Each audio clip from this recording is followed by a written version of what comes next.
कि हमें केहू के समाइल न जाला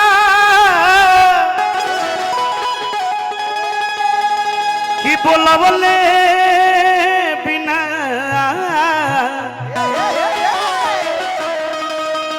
कतो ही जाय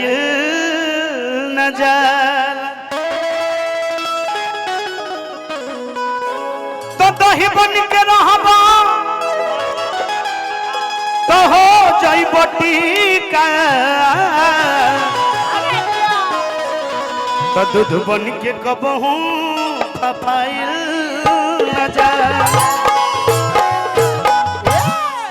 ए बारा दुइये गो नाता के कलयुग में प्राथमिकता दिहल जाता है। पहिल का ससुरारी या दूसरा का सढ़ुआना। तुम जोर से बोली सब है। पहिल का ससुरारी या दूसरा का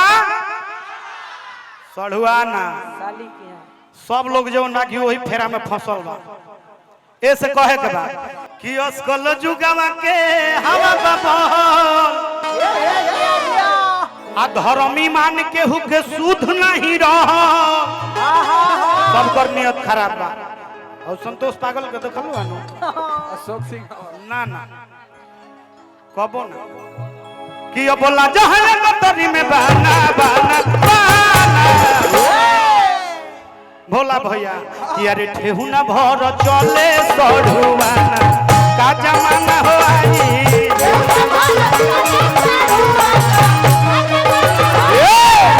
मेहरी के चलत बा चलाना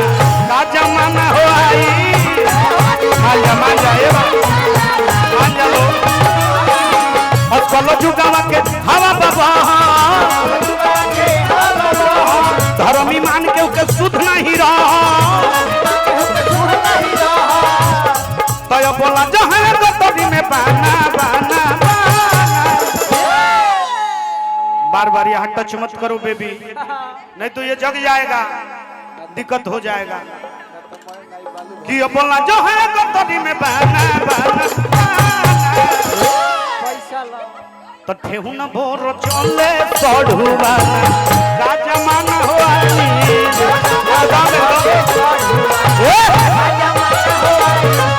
मेहदी के चलत बा चलाना का जमाना हो हे जगत के मलिकार हे जगत के मलिकार अब रौरे करी विचार के हुके बुझात नहीं के ई कहले कहात नहीं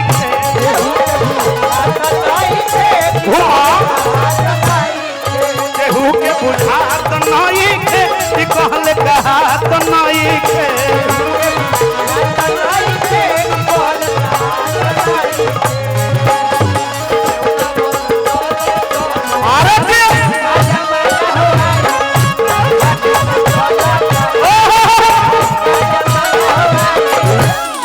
अरे कि खैला भीनु डहकत वालो बाप महतारी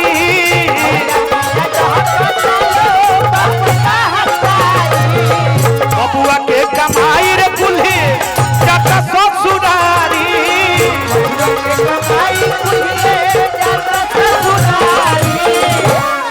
खैला भीनु डहकत ताने बाप महतारी आ बबुआ के कमाई कुल्ही जाता ससुरारी। धन हरे बबुआ सास जी हबे खेली खजाना सास जी हबे खेली खजाना का जमाना हो आई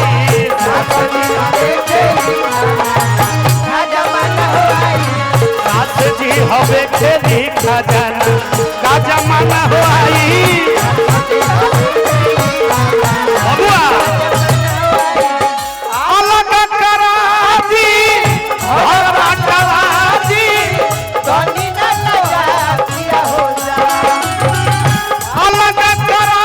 दी घर बाटवा दी तनी न लगा दिया होगा हे भैया हो हे भैया हो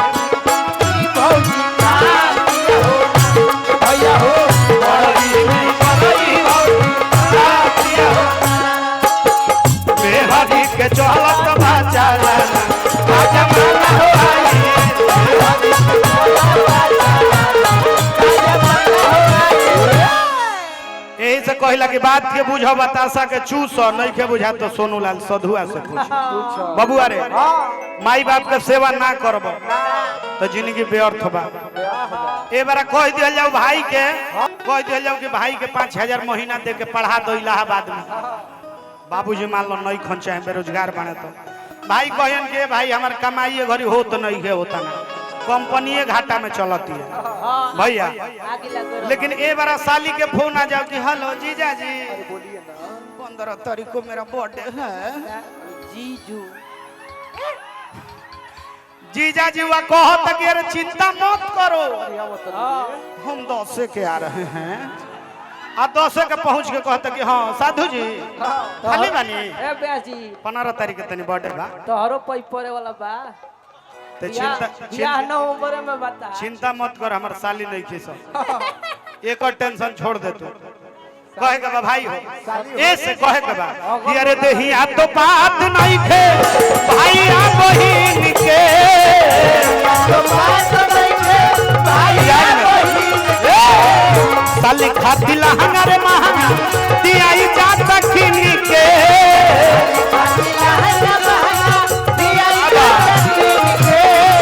देहिया तो बात नहीं खे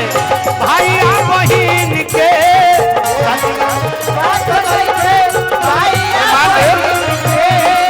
साली खाती लहंगा महंगा दियाई जाता किन के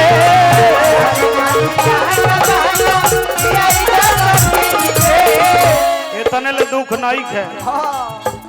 बाबा दिल बसर होचिए परतीबा ए दिल बसर होचिए परतीबा का जमाना हो दिल बसर होचिए का जमाना दिल बसर होचिए परतीबा का जमाना हो आई दिल बसर होचिए का जमाना हो आई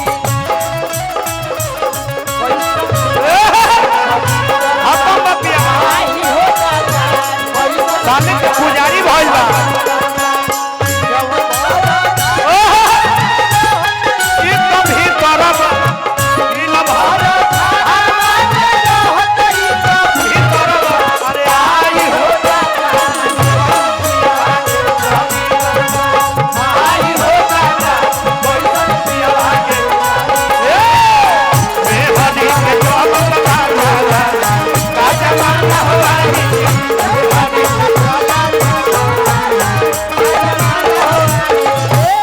अंतिम लाइन में कहे के बा बबुआ रे ये बार हमने के भारतीय समाज पर पश्चिमी सभ्यता हावी हो रहल बा ऐसे कहे के बा अंतिम लाइन में फैशन में देखावल जाता चीज कुल ही अंदर के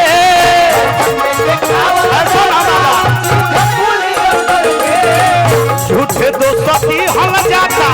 जख्मी जितेंद्र के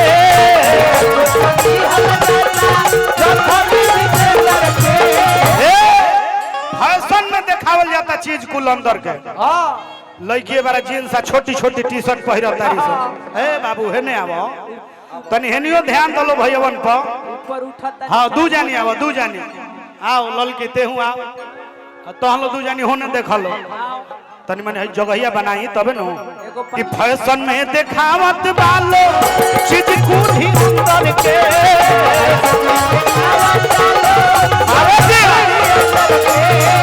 झूठे दोस्ती हल जाता